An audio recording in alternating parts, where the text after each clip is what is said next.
Alléluia. Il va se mettre en route.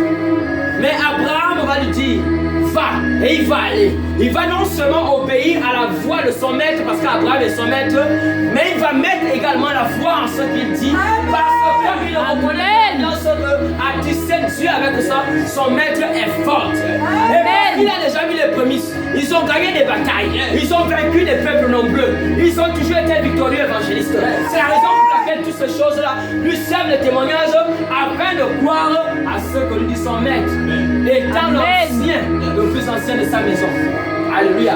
Amen. Il a vécu des expériences avec son maître. Il ne peut que croire à cette parole. Mais ça ne va pas s'arrêter là. Évangéliste. L'histoire nous dit une chose, elle nous révèle quelque chose dans la parole. Amen. Elle nous révèle quelque chose dans la parole. Car, plus loin, le serviteur ayant déjà quitté la présence du maître, pendant qu'il marchait, il va se dire dans son cœur, alléluia, amen. C'est vrai que mon maître a parlé, mais le Dieu là est le Dieu de tous. C'est vrai que mon maître a parlé, évangéliste, mais le Dieu là est le Dieu de tous. Alors, il fléchira le genou. Amen. Lui, il va dire, avec précision dans sa prière, le Dieu de mon père, Abraham, le Dieu de mon maître, Abraham, je te prie, là où je vais, quand je vais arriver au puits, à ce fameux puits-là, la première femme qui viendrait, dont je demanderai de l'eau de sa cruche, et qui va me donner le seau et me proposer de nous donner aussi de l'eau avec le chameau, c'est celle-là la femme d'Isaac. C'est celle-là la femme d'Isaac. Le serviteur ne va pas se contenter de la parole que son maître lui a donnée, mais lui aussi va se contenter de demander à Dieu, parce qu'avec Dieu, il n'y a pas d'intermédiaire. Nous ne sommes pas les outils qu'il utilise à sa guise, des personnes qui a mandaté pour enseigner le peuple, mais nous ne sommes pas le carrefour des grâces. Toute personne a le pouvoir de prier Dieu et Dieu va l'exaucer. C'est la raison pour laquelle le serviteur ne s'est pas limité, évangéliste, à ce que le maître a dit, mais il s'est dit, moi également j'ai la sémence, je peux invoquer ce Dieu et il me répond. Amen.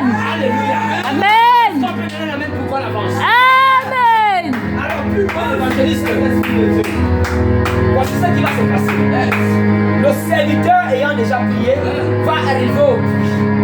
Et pendant qu'il arrive au puits, il voit une femme arriver, appelée Rebecca. Alléluia.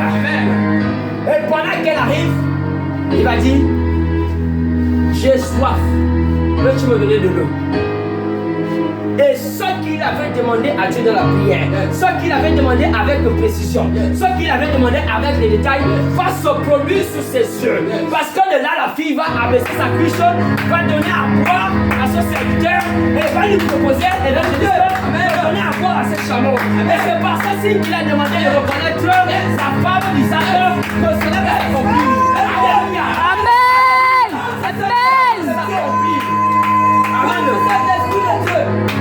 Alléluia. Amen. C'est par ceci que le serviteur a su qu'il fallait prendre. Par ceci, il a su que cette femme était la bonne femme d'Isaac. Alléluia. Amen. Et cette femme va devenir la femme d'Isaac.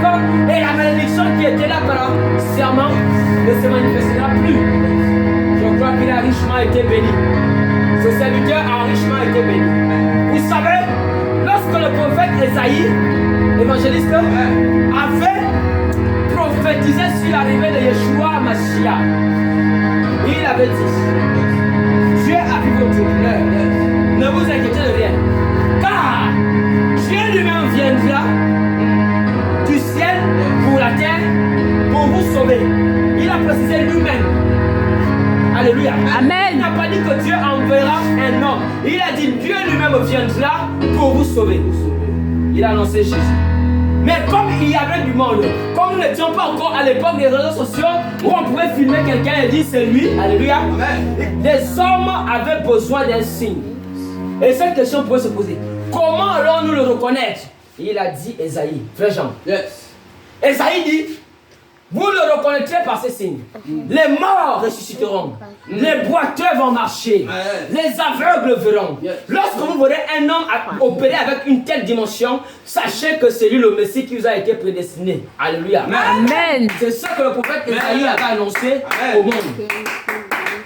Et plus tard, Yeshua est arrivé. Amen. Je suis en train de dire à quelqu'un qu'il y a toujours une annonce, qu'il y a toujours une voix, qu'il y a toujours une voix.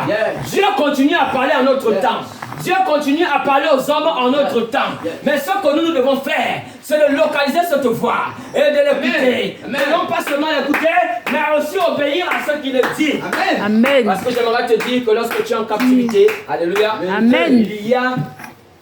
Il y a un code que le Seigneur enverra toujours dans ta vie. Et si tu arrives à prendre ce code, alors tu ouvriras la porte qui est fermée. Alléluia. Amen. Si tu prends ce code, tu ouvriras la porte qui est fermée. Souvenez-vous des murs de Jéricho, évangéliste. Lorsque Jéricho se disait être une ville forte, qu'a fait le Seigneur? Il a suscité